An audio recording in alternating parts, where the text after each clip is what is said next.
One thing I noticed that's pretty common among people who are prone to awakening, people who are interested in this process of unbinding, is that they often, and often at a very young age, have this kind of skepticism about, or even a kind of abhorrence of the social conventions. Social conventions are strong, and what I mean specifically is the tendency to use communication when talking to other people in a way that solidifies the sense of being separate, being defined by labels, being defined by group membership. And this, at least for me, at a pretty young age, felt really off. There was something about it that I just didn't like.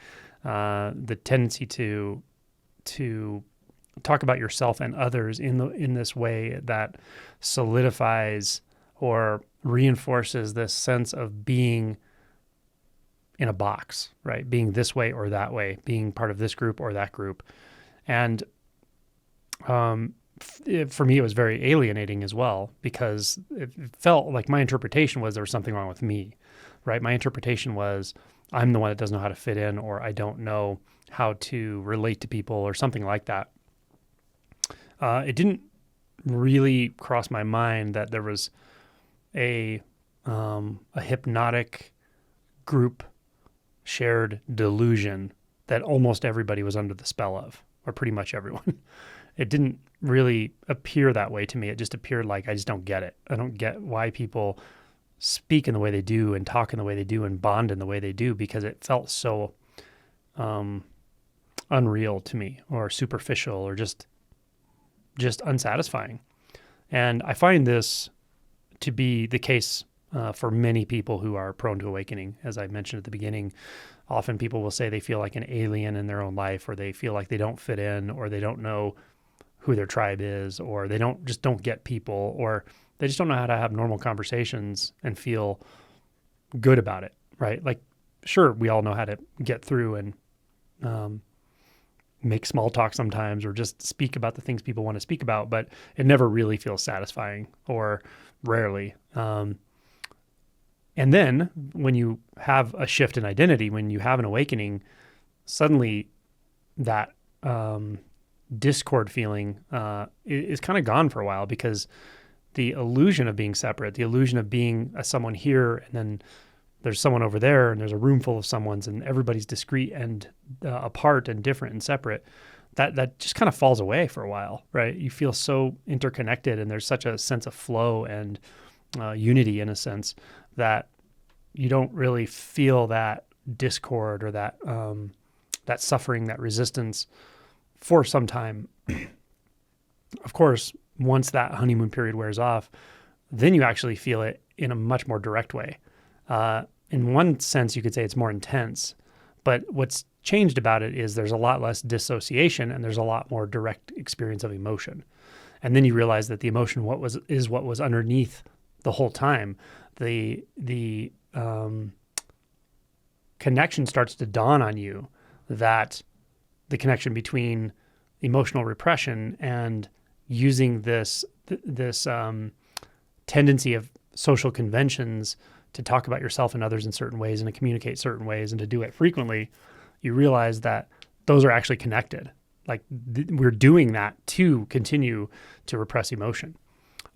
This is one of those things I often say to people earlier in realization, and they don't disagree necessarily, but they don't seem to resonate too much. And then later on, after they've done a lot of deeper work and had deeper insights, they're like, oh my God, it's totally true. Emotional repression is like an epidemic, and we're doing it all the time with so many ways of distracting ourselves, including social conventions. So after awakening, you start to understand much more intimately what this abhorrence, or this avoidance of, or just unsatisfying relationship with the social conventions. You start to understand what it was about the whole time, even though you didn't see it before. Now you see it. It's like, oh, it wasn't that I was wrong. It wasn't that there was something wrong with me. It's that the way people relate to each other is largely not just artificial or false, but it's actively doing something that's counter to your deepest truth. It's actively avoiding parts of your own experience. And now you see it. You're like, oh, wow, okay. Of course, you're not at this point, hopefully, in the business of trying to change the world or change other people, but more in the business of like, okay, how do I stop doing it myself? How do I unbind from those tendencies? How do I unbind from those habits, from those delusions? And that's shadow work, right? That's just what it is. And it can be tricky because you'll still have some blame, mixed into it all, where you are convinced that the being around other people who use those social conventions as a kind of support for the dissociation and avoidance of emotion, that like induces you to do the same, right? And maybe to some degree it does for a while because it's been so pervasive in your behaviors and your communication style that it can pull you back in for a while, right? Like being around people who do this, you'll start to do it too. And over time, you become more, I'd say, autonomous in that way. Maybe you start to relate at a deeper level, maybe at an emotional level, and then ultimately at an energetic level where there's nothing that's going to pull you that deep into it anymore. And then you start to move with much more freedom. And this is where the absolute and relative start to interpenetrate. So you can have a significant realization, but kind of, I don't know how to say it, like cling to the absolute aspect. And this is cautioned about in so many places in the liturgy in Zen and Buddhism, that realization or enlightenment is not really enlightenment until it includes the relative aspect. So you do have to go back through all of this, and you do have to reintegrate into what looks like social conventions, which I'll just call the flow of human experience, but without being bound by social conventions. So it's a very different way of experiencing, and it's actually becomes rather satisfying. It's surprising. It's fascinating that we can actually experience the absolute in the relative.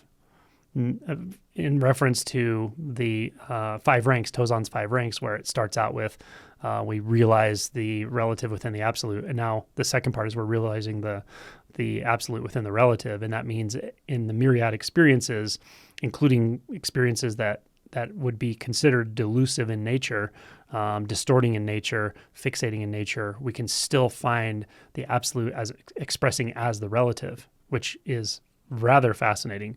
So this is like the deep integration of realization, and it does require deep realization. It requires non-dual realization ultimately, and no self-realization, but it becomes quite a journey after that, because you really start to know and live the interpenetration of relative and absolute, and no longer feel alienated by the social conventions.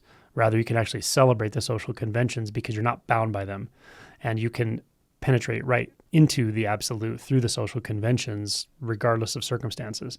And so it becomes a kind of magic trick and a really fascinating way to live.